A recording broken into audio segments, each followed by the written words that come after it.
मथुरा में जाकर के भगवान श्री हरि नारायण जाकर के धोबी से भेंट करते हैं। कंस का जो धोबी था वो कंस के वस्त्रों को धोता था। तो कंस का धोबी कंस के वस्त्रों को धो रहा था। भगवान श्री कृष्ण और दाऊ भैया जाकर के धोबी के पास में पहुंचे और धोबी से कहा, धोबी मामा क्या कर रहे हो? बोले अंधा है, तुझे दिखाई नहीं देता? मैं वस्त्रों को धो रहा हूं। ये बात जैसे ही सुनी, भगवान ने कहा मैं तो आराम से बात कर रहा हूं, लेकिन तू है कि अकड़ता जा रहा है? बोले तू जानता नहीं मुझे, मैं कौन हूं? भगवान कहने लगे, धोबी मामा तुम नहीं जानते कि मैं कौन हूं? बोले मैं कंस राज का धोबी हूँ। बोले तुम महाराज कंस के धोबी हो और मैं महाराज कंस का भांजा हूँ।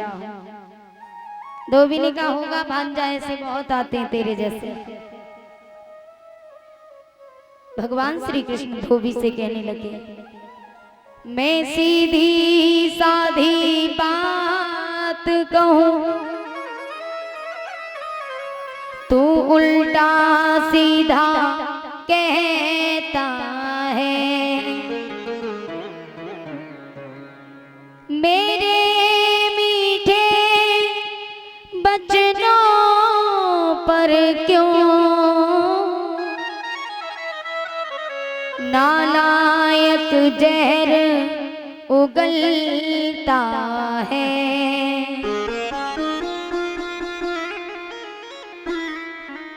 भगवान श्री कृष्ण कहने लगे, मैं इतने प्यार से बात कर रहा हूँ, तू अकड़ता जा रहा है। दाऊ भैया पास में खड़े। दाऊ भैया ने कहा, कन्हैया तुम पीछे हटो, इस धोबी का वध मैं अभी करता हूँ।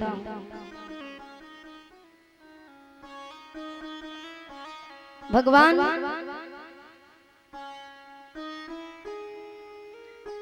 अरे नहीं, मारते नहीं है।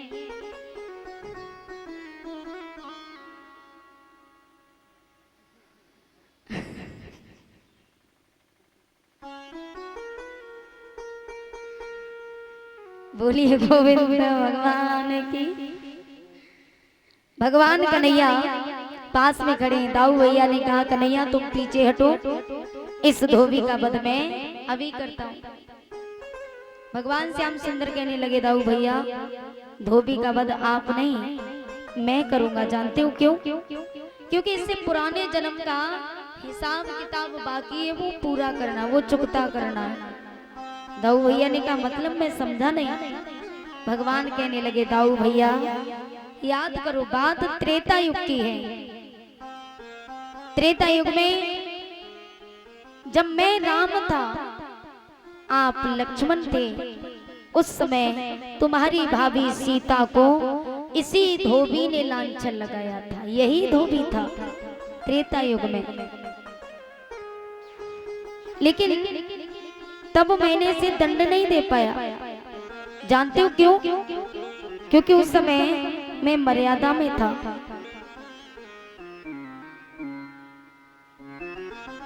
भगवान श्री राम को कहते भी तो थे मर्यादा पुरुषोत्तम भगवान श्री राम। तो कहा कि मैं उस समय मर्यादा में था, इसलिए मैंने धोबी को दंड नहीं दे पाया।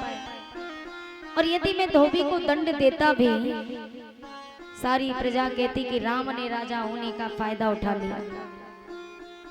राम एक राजा होकर के बात जब अपनी पत्नी पर आई, भगवान श्री राम ने क्या सुना था, ये बात पूरी अयोध्या में फैल गई थी। धोबी की धोबन कहीं घूमने के लिए चली जाती है, तो धोबी अपनी पत्नी से कहता है, बोले तू रात भर कहाँ रही?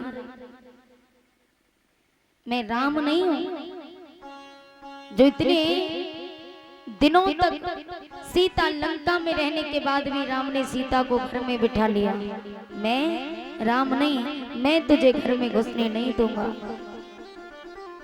ये बात धोबी ने बहुत अपशब्द कहे। धोबी ने, भगवान श्री राम धोबी के कारण माता सीता को वन में छुड़वाते हैं। दाऊ भैया से भगवान कहते दाऊ भैया याद करो, त्रेता में सीता प्यारी को। भगवान श्री कृष्ण दाऊ भैया से कहते कि दाऊ भैया याद करो, त्रेता में सीता प्यारी को जाई ने दोष लगाया था, गर्भावती में लक्ष्मण भैया तुम्हें वन पहुंचाया था। बोले दाऊ भैया याद करो, उस समय त्रेता युग था। त्रेता युग में तुम्हारी भाभी सीता का गर्भ धारण था। इसी धोबी के कारण तुम्हारी भाभी सीता हमसे दूर हो गई। वन में छोड़ करके आए, जो वन में लवकुश हुए। वन में जो लवकुश होते ना, माता सीता के गर्भ से तो केवल लव का जन्म हुआ, कुश बनाए गए थे। माता सीता एक दिन वन में जब लकड़ियां बीनने के लिए जाती हैं तो लव वहीं लेटे हुए थे। सीता मैया ने अपने गुरुदेव से कहा कि गुरुदेव, मैं वन में लकड़ियां एकत्रित करने जा रही हूँ, आप एक काम करना, आप जरा लव को देखते रहना, मैं लकड़ियां लेने जा रही हूँ। गुरुदेव ने कहा ठीक है। सीता ने सोचा गुरुदेव यदि ध्यान मगन हो गए तो कहीं लव को ना संभाल पाया और कोई जानवर आकर के मेरे पुत्र को खा गया तो क्या होगा। तो माता सीता लव को अपने साथ लेकर के वन में लकड़ियां एकत्रित करने के लिए जाती हैं। इधर गुरुदेव को ध्यान आया कि सीता लव को यहाँ लिटा करके गई थी, लेकिन न जाने कहाँ गया। मुझे तो लगता है कोई जानवर लव को खा गया। मैं अब सीता को क्या जवाब दूंगा। सीता मुझे क्षमा नहीं करेगी। तो गुरुदेव ने कूड़े करकट को इकट्ठा किया।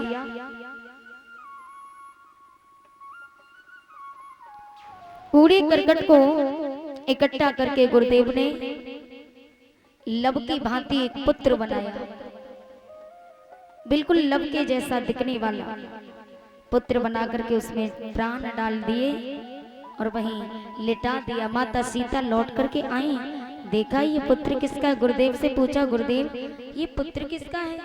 गुरुदेव ने देखा कि सीता तो लव को साथ लेके गई। मैं तो घाम घाम में घबरा गया। तो गुरुदेव ने सीता से कहा ये भी तुम्हारा ही पुत्र है। आज माता सीता उसका नाम कुश रखते हैं। गुरुदेव ने कुश नाम रखा, क्यों रखा? क्योंकि वो घास फूस से बनाया हुआ था। घास फूस से बना करके पुत्र को तैयार किया, इसलिए उसका नाम कुश पड़ा। बोलिए श्यावर रामचंद्र की। जैसे भगवान श्री कृष्ण कहते दाऊ भैया, उस समय मैंने धोबी को दंड इसलिए नहीं दिया, यदि मैं धोबी को दंड देता तो पूरी प्रजा कहती कि राम। बात जब अपनी पत्नी पर आई तो अपनी पत्नी को घर में बिठा लिया, दंड धोबी को दे दिया। इसी जगह किसी और की पत्नी होती तो उसको दंड देते। तो इसलिए भगवान श्री राम ने माता सीता को वन में छुड़वाया। रात्रि के 12 बजे लखन भैया माता सीता को वन में छोड़ करके आए। उसके बाद भी माता सीता को धरती में समाना पड़ा। इसलिए भगवान श्री कृष्ण दाऊ भैया से कहते हैं, दाऊ भैया आप पीछे हटो, इस धोबी का वध मैं करूंगा।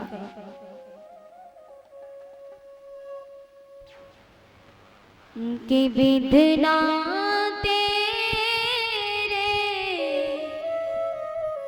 लेख किसी के समझ ना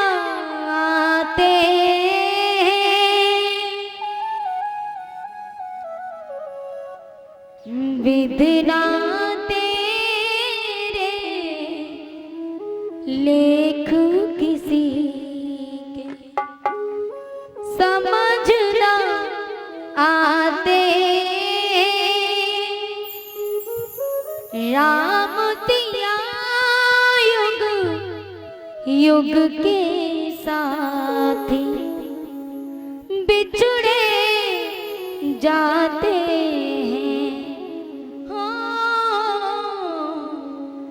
विधना तेरे लेख किसी के समझ ना आते।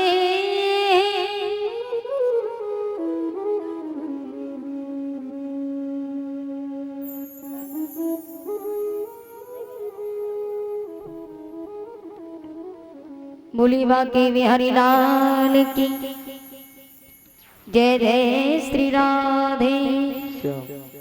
आज भगवान श्री कृष्ण दाऊ भैया से कहने लगे, दाऊ भैया आप पीछे हटो, इसका वध मैं करूंगा। तो भगवान श्री कृष्ण आगे बढ़े और आगे जाकर के धोबी के एक तमाचा मारते हैं कि आगे बढ़े के नाथ ने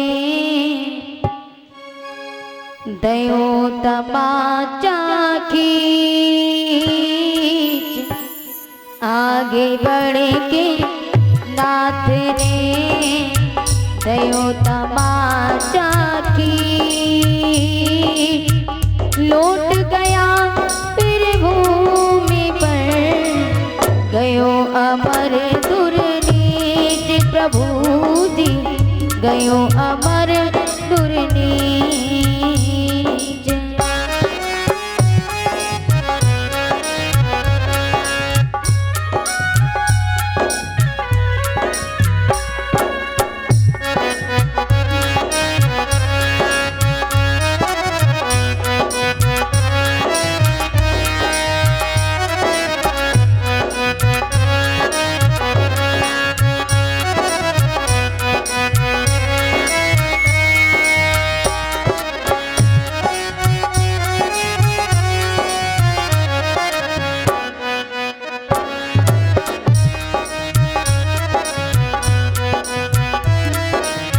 भगवान श्री कृष्ण आगे बढ़ते आगे जाकर के धोबी के खींच के एक तमाचा दिया। आगे बढ़े के नाथ ने दयो तमाचा खींच, आगे बढ़े के नाथ ने दयो तमाचा खींच, लौट गया फिर भूमि पर गयो अमर दुर्नीच। प्रभु जी गयो अमर दुर्नीच।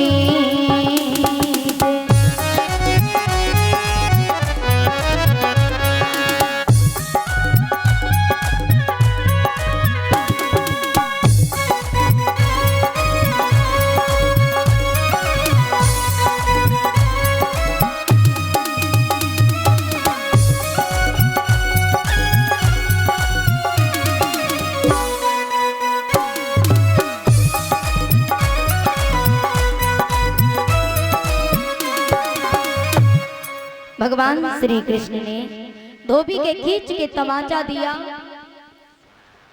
धोबी के प्राण निकल जाते हैं। भगवान धोबी का उद्धार करते हैं।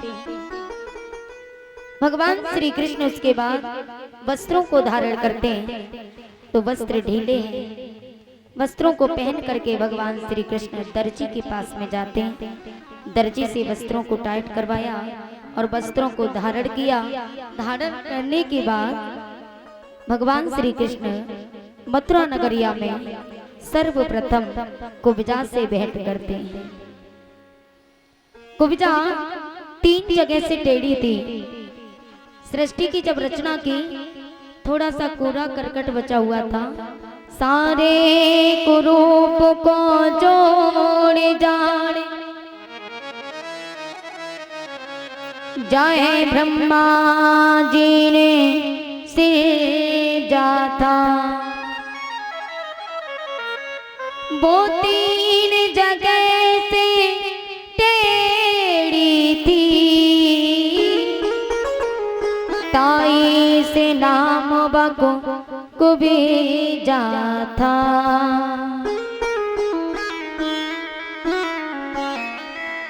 कुब्जा 3 जगह से टेढ़ी थी। ब्रह्मा जी ने उसकी उत्पत्ति की, ब्रह्मा जी ने उसको सृजा, थोड़ा सा गोरा करकट बचा हुआ था। मथुरा नगरिया में उसकी चिढ़ थी, उसे कोई भी यदि सुंदरी कह देता तो वो चिढ़ जाती थी सुंदरी कहने से। तो भगवान श्री कृष्ण ने भी कह दिया, सुंदरी कहाँ जा रही हो? कुब्जा को क्रोध आ गया और क्रोध में आकर के कहने लगी, मैं क्यों सुंदर? तू सुंदर, तेरा भैया सुंदर, तेरा बाप सुंदर, तेरी मैया सुंदर, तेरी बहन सुंदर। दाऊ भैया पास में खड़े हैं। दाऊ भैया ने कृष्ण से कहा कि कान्हा बस कहलवा लिया, मैया बाप तक। तो भगवान श्री कृष्ण कहते हैं, दाऊ भैया कुब्जा ने गलत क्या कहा? अरे आप जैसा भाई मेरा साथ देने वाला हो, वो भाई सुंदर नहीं तो कैसा है? जिस माँ ने मुझ जैसे पुत्र को जन्म दिया हो, वो माँ सुंदर नहीं तो कैसी है? जिस पिता ने मुझे उंगली पकड़ करके चलना सिखाया हो, वो पिता सुंदर नहीं तो कैसा है? जिस बहन ने मेरी सूनी कलाई में राखी बांधी हो, वो बहन सुंदर नहीं तो कैसी है? जैसे ये बात कही तो आज दाऊ भैया कहते हैं, भैया तेरी बातें तो ही जाने। यदि इस जगह और कोई होता तो झगड़ा हो जाता, लेकिन भगवान श्री कृष्ण इतने निर्मल, इतने कोमल हृदय के, अपने हृदय में निर्मलता लाई, कोमलता लाई, झगड़ा कभी होगा ही नहीं। भगवान कुब्जा से कहते, दाऊ भैया तो लड़ाने की कोशिश कर रहे हैं।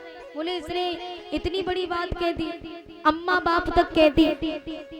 भगवान कहते तो क्या बुरा कहा है? यदि हमारे बुजुर्ग हमको गालियां भी दें तो आप ये समझ लेना कि हमारे बुजुर्ग हमें गाली नहीं बल्कि आशीर्वाद दे रहे हैं। झगड़ा कभी होगा ही नहीं, कभी झगड़ा नहीं होगा घर में। कोई कुछ कहे तो आप ये समझ लो कि इसने हमें आशीर्वाद दिया, क्योंकि प्यारे बुराइयां भी वहां होती हैं जहां हमारे चर्चे चलते, चर्चे हुआ करते। बुराइयां भी वही होती हैं। हमारी पीठ पीछे लोग हमें याद तो करते हैं, बुराई करके सही, लेकिन हमारा नाम तो लेते हैं। इस बात से आपको प्रसन्न होना चाहिए। आप यदि चाहो तो कभी झगड़ा होगा ही नहीं, और आप चाहो तो प्यारे इतनी सी बात में ही झगड़ा हो जाएगा। ये आपके हाथों में। ये कथा हमें यही सिखाती है।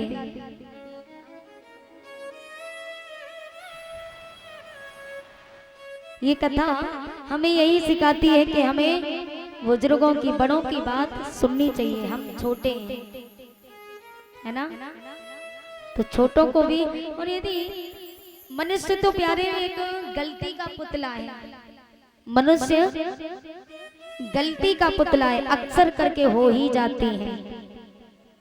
मनुष्य से गलती नहीं होगी तो किससे होगी?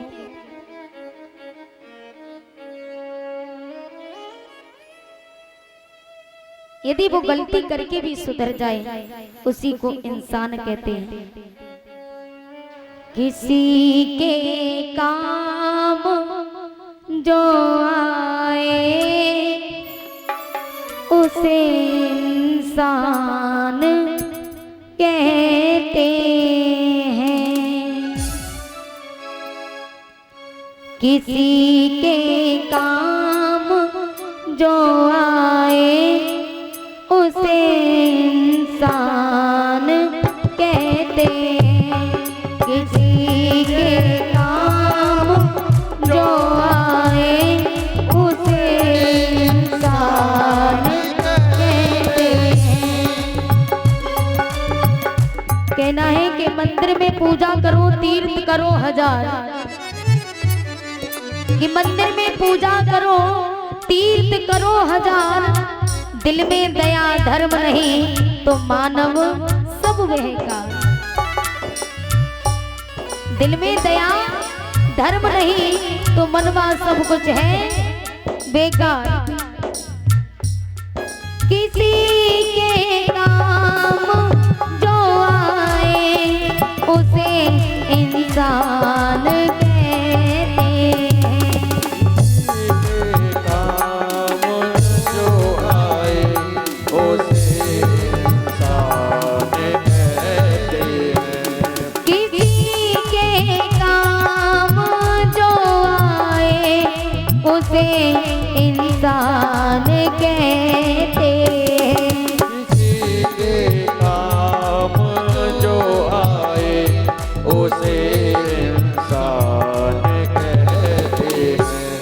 पराया दर्द अपनाए उसे इंसान कहते हैं।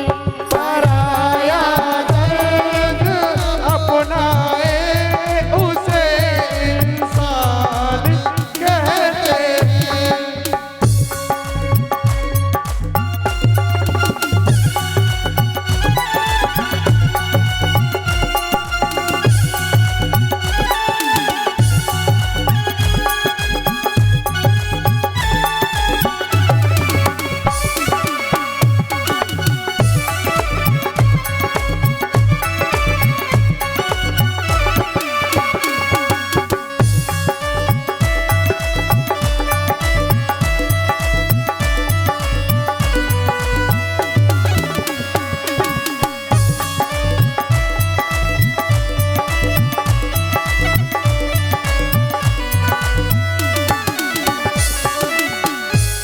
ये दुनिया एक उलझन है, कहीं धोखा कहीं ठोकर। ये दुनिया एक उलझन है, कहीं धोखा कहीं ठोकर।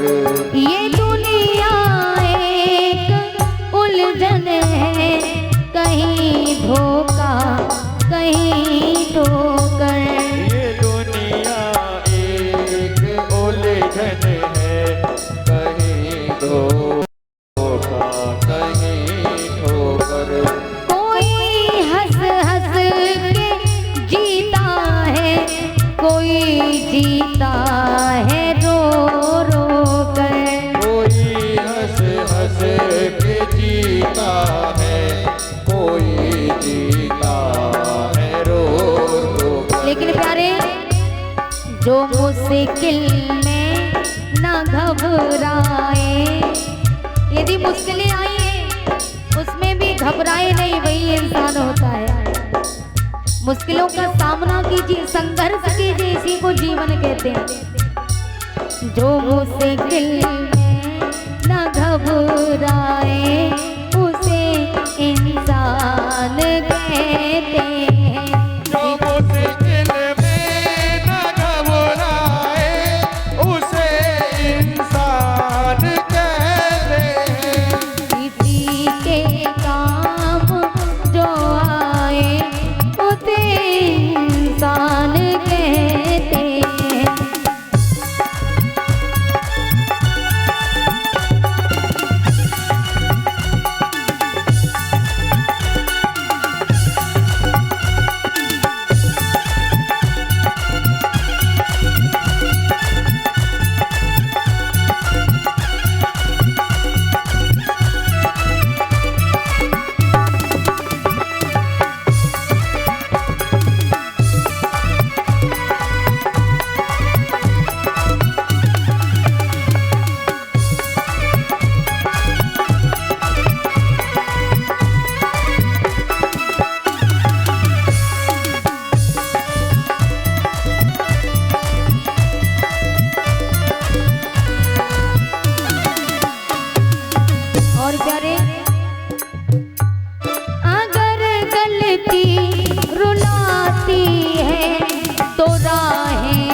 तो राहें भी दिखाती है।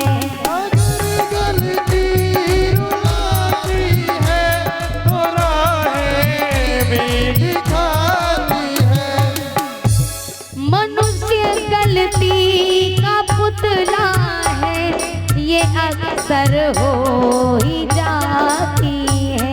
मनुष्य गलती का पुतला है, ये अक्सर हो ही जाती है। अरे भाई, मनुष्य से गलती नहीं होगी तो किससे होगी? लेकिन सबसे बड़ा कौन होता है?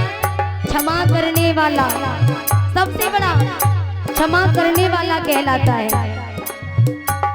मनुष्य गलती का पुतला है, ये अक्सर हो ही जाती है। मनुष्य गलती का पुतला है, ये अक्सर हो ही जाती है। लेकिन बाद में जो कर ले ठीक गलती को, गलती करने के बाद सुधर जाए, जो कर ले ठीक गलती को, उसे इंसान कहते हैं। जो कर ले ठीक गलती को, उसे इंसान कहते हैं।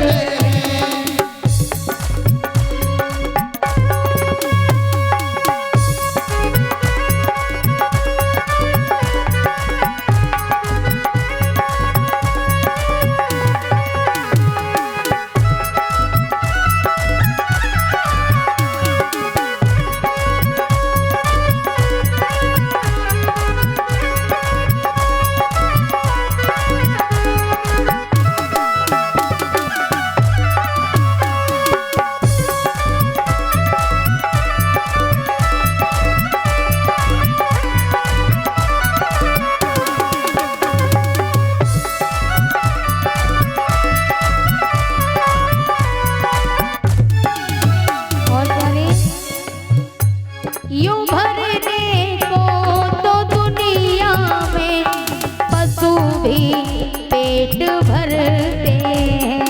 मरने को तो दुनिया में पशु भी पेट भरते हैं। यूं भरने को तो दुनिया में पशु भी पेट भरते हैं।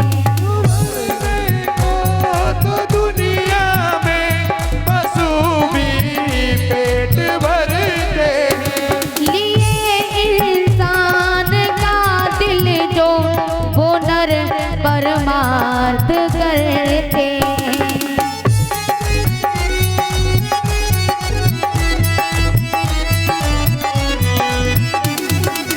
लेकिन दुनिया में पशु भी अपना पेट भर लेते हैं, लेकिन इंसान किसे कहते हैं? जो मिलजुल करके बांट के खाए।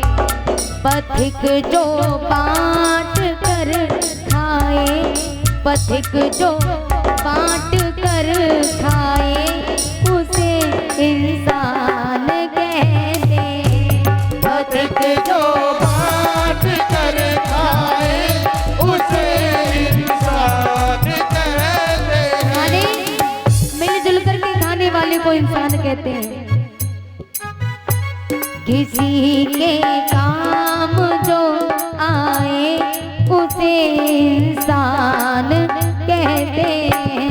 किसी के काम जो आए, उसे इंसान कहते हैं। किसी के काम जो आए, उसे इंसान कहते हैं।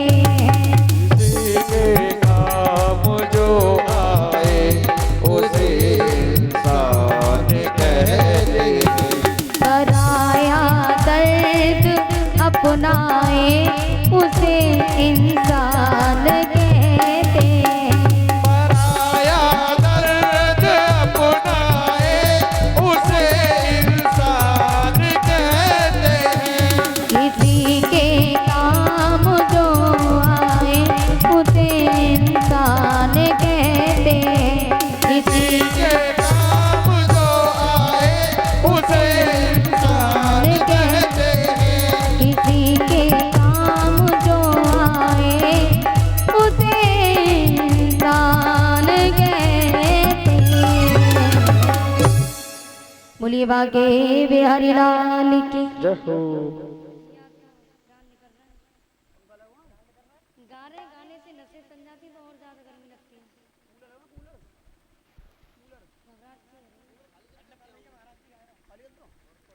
श्री राधे। बोलिए बाके बिहारी लाल की जय हो। जय जय श्री राधे श्याम। व्यास नंदन श्री सुखदेव जी कहते हैं, राजन परीक्षित, आज भगवान श्री कृष्ण कुब्जा से पूछते हैं तो कुब्जा ने कहा, मैं भोजराज कंस के चंदन करने के लिए जा रही हूँ, तिलक लगाने। भगवान ने कहा, मेरे भी लगा दो।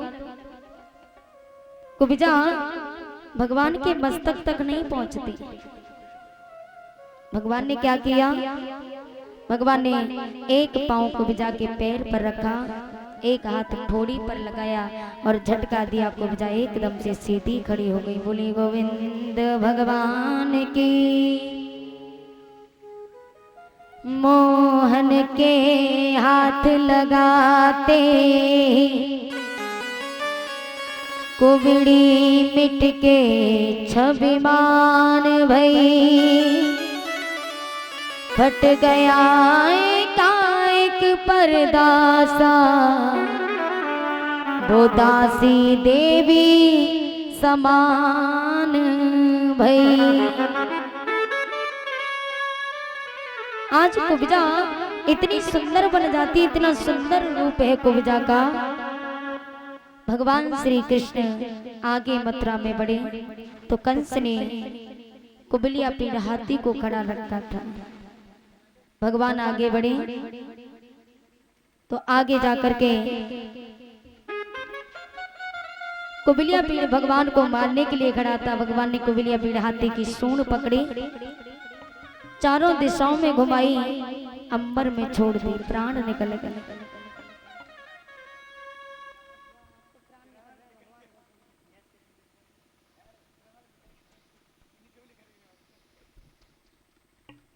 श्री राधे। भगवान श्री कृष्ण ने कुबलिया पीढ़ हाथी का वध किया और वध करने के बाद मुष्टिक और चाणूर नाम के पहरेदार खड़े। मुष्टिक और चाणूर, भगवान ने मुष्टिक चाणूर का वध किया।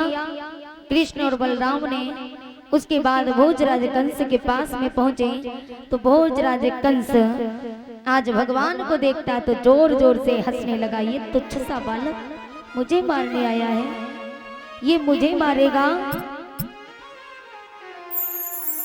भगवान श्याम सुंदर मुस्कुराने लगे। बोले, ये तो तुझे पता चलेगा मामा कि कौन तुच्छ सा बालक है। भगवान श्री कृष्ण आगे बढ़े, भोजराज कंस के केस पकड़े, केसों को पकड़ करके जमीन पर डाला और कहा, मामा तूने बहुत अत्याचार किया है, आज तुझे मैं अत्याचार नहीं करने दूंगा, बहुत पाप किया है। भगवान उसके सीने पर बैठ जाते। आज कंस सोच रहा है, यही रात अंतिम,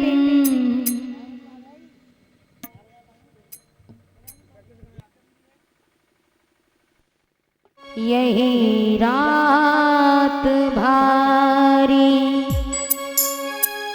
यही रात अंतिम, यही रात भारी। बस एक ही रात की अब कहानी है सारी, यही रात अंतिम, यही रात भारी, यही रात अंतिम, यही रात भारी।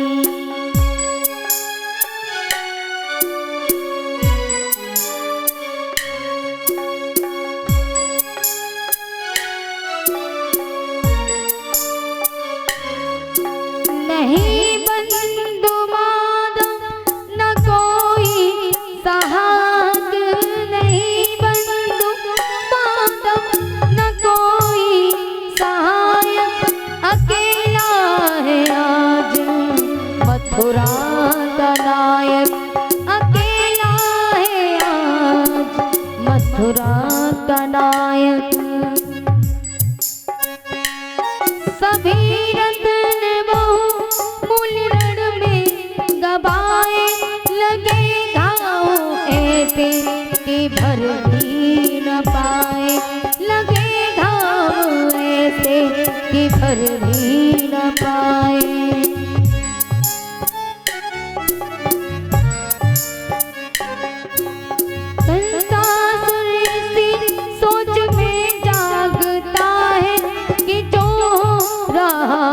उसका परिणाम क्या है कि जो रहा उसका परिणाम क्या है। ये बाजी अभी तक न जीती न हारी, ये बाजी अब तक न जीती न हारी। यही रात अंतिम, यही रात भारी, यही रात अंतिम, यही रात भारी।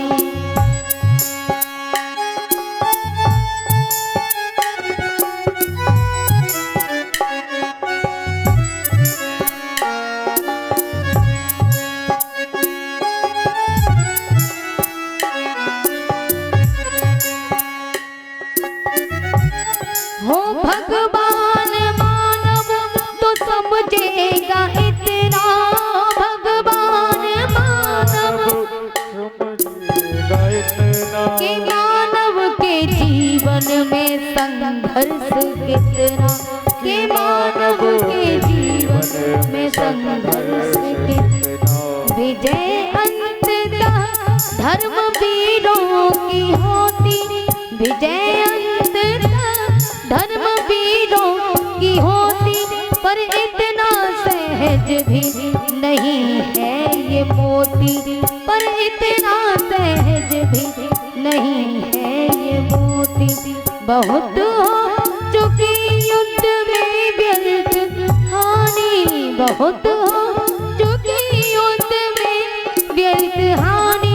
पहुँच जाए परिणाम तक ये कहानी, पहुँच जाए परिणाम तक ये कहानी।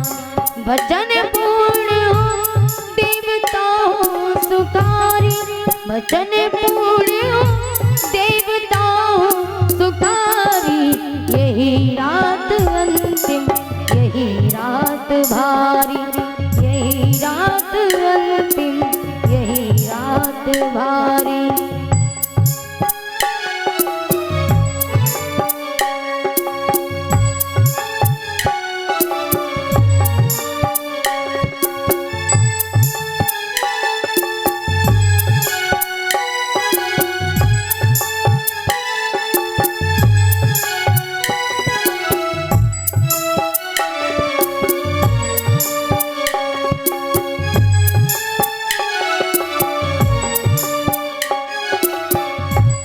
ये एक रात मानो युगों से बड़ी है, ये एक रात मानो युगों से बड़ी है।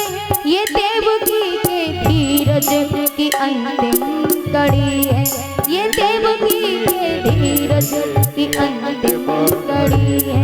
प्रतीक्षा का विष और कितना पिएगी, बिना प्राण के देह कैसे जिएगी, बिना प्राण के देह कैसे जिएगी। कहे नाम राम अब तो अभी जाओ, कहे कृष्ण कृष्ण अब तो अभी जाओ। दिखलाओ दर्श अब न इतना रुलाओ, दिखलाओ दर्श अब न इतना रुलाओ। कि रो रो के मर जाए मैया तुम्हारी, कि रो रो के मर जाए मैया तुम्हारी। यही रात अंतिम, यही रात भारी, यही रात अंतिम। बस एक रात की कहानी है सारी, बस एक रात की कहानी है सारी। यही रात अंतिम, यही रात भारी, यही रात अंतिम।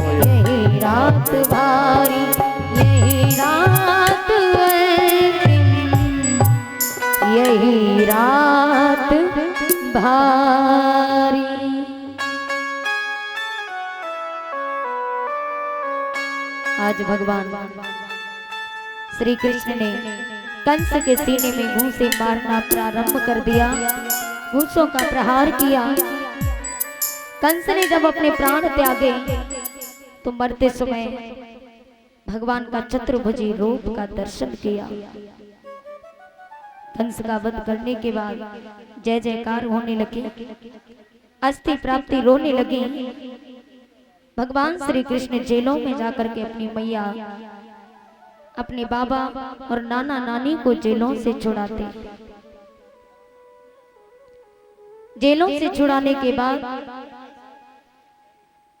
आज भगवान श्री कृष्ण महाराज उग्रसेन का राज जब से करते हैं। बोले गोविंद भगवान की जय जय श्री राधे। ताली बजा करके सभी बोलेंगे श्री राधे की जय बोलो, कंस मरैया की जय बोलो, जय बोलो कंस मरैया की जय बोलो, जय बोलो कंस मरैया की जय बोलो, जय बोलो कंस मरैया की जय बोलो, जय बोलो कंस मरैया की जय बोलो। ओ सखियन तो तुम तीर चुरायो, सखियन को तुम चीर चुरायो, लूट लूट ददे माखन खायो, लूट लूट दद माखन खायो। जय बोलो, जय बोलो, जय बोलो माखन चुरैया की जय बोलो, जय बोलो, माखन चुरैया की जय बोलो, जय बोलो तीर चुरैया की जय बोलो। बोलो चीर चुरैया की जय बोलो।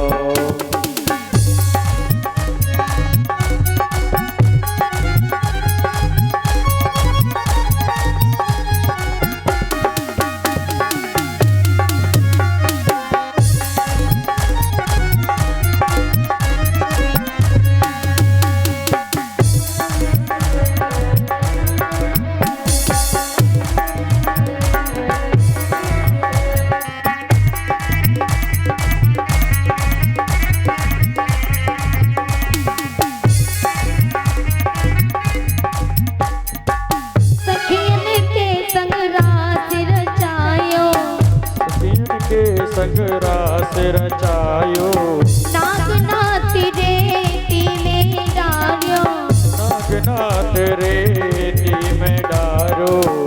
जय बोलो, जय बोलो, जय बोलो नागनथैया की जय बोलो, ओ जय बोलो नागनथैया की जय बोलो, जय बोलो रास रचैया की जय बोलो, जय बोलो रास रचैया की जय बोलो, जय बोलो कंस मरैया की जय बोलो, जय बोलो कंस मरैया की जय बोलो, जय बोलो विपन बिहारी की जय बोलो, जय बोलो कंस मरैया की जय बोलो।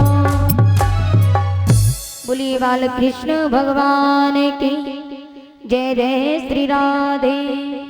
भगवान श्री कृष्ण उसके बाद मथुरा नगरिया से गुरु सांदीपन के आश्रम में शिक्षा अध्ययन करने के लिए जाते हैं, जहाँ उनकी भेंट सुदामा से होती है।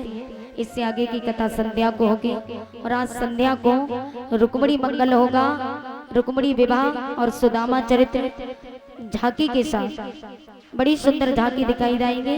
आज अंतिम दिन है तो सभी भक्त भारी से भारी संख्या में आएंगे। सुंदर सुंदर भगवान की झांकियां दिखाई जाएंगी। तो सभी माताएं जहां तक आवाज जा रही हो, सभी रुक्मणी का जो विवाह होगा तो उनके विवाह के लिए जो भी दान करना चाहते हैं, जो श्रद्धा हो वो लेकर के आएंगे और सुदामा चैत के लिए सभी चावल लेकर के आएंगे अपने अपने घर से। चावल लेकर के जरूर आए।